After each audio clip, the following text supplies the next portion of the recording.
The combat system in my game has gone through so many iterations at this point.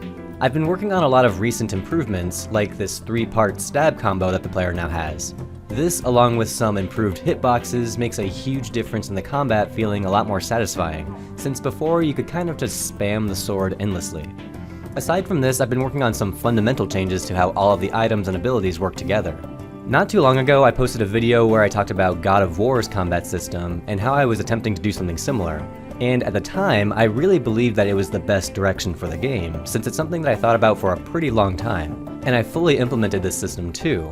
You would have multiple main weapons like the sword or bow, and then for each of those weapons you could assign a spell and a side item, so the loadout was fully customizable, and you could swap between loadouts during gameplay.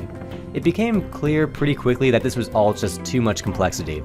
It was annoying moving stuff around in a menu, I would always forget which loadout was equipped, and the buttons constantly changing what they do was just confusing. It works great in a large-scale AAA game, but in my small indie game, I'm realizing that simplifying things will be a huge benefit in the long run. Rather than have a ton of different items that can be equipped, I'm thinking that instead there can be only a few different items and abilities that you can use, but each of those actions can be expanded on throughout the game. For example, I'm now assigning the spell action to its own dedicated button, but rather than having to go through a menu to equip certain spells, you'll cast one spell by tapping the button, and another one by holding it down and releasing, and possibly other options as well. Same idea with the sword, it can start off with this simple 3-part stab combo, but maybe over the course of the game, new combos or skills can be introduced, giving that sense of growth without bogging down the gameplay with too much extra complexity. So I've got the sword, the spells, and there's also the dodge roll. The last thing I wanted to incorporate was the bow and arrow, except I wasn't really sure that a bow and arrow was the exact right weapon choice. I like being able to attack from a distance, but the pullback of the bow felt a bit too slow, and also I was struggling to make an animation for this that looked good in all directions. I brainstormed lots of different options for a new ranged weapon. I even fully implemented a shuriken, where you get 3 shuriken that quickly recharge over time. Still not quite sold on the idea, I asked my Discord server for their thoughts, and eventually decided to think about it in a different way.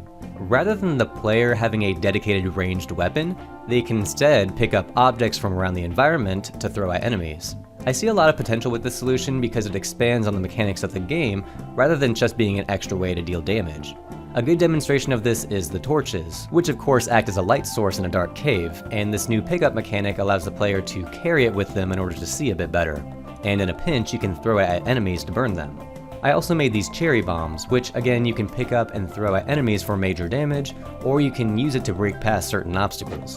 I'm looking forward to making more items like these, since it adds some variety to the combat and also makes the environment more interactable.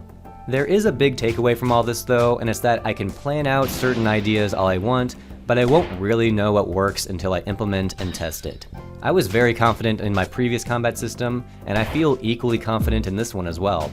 I'm hoping that this iteration is the winner, but we'll see. There's a small demo available in the description if you'd like to try it, and feel free to stop by the Discord to share any feedback. Thank you so much for watching.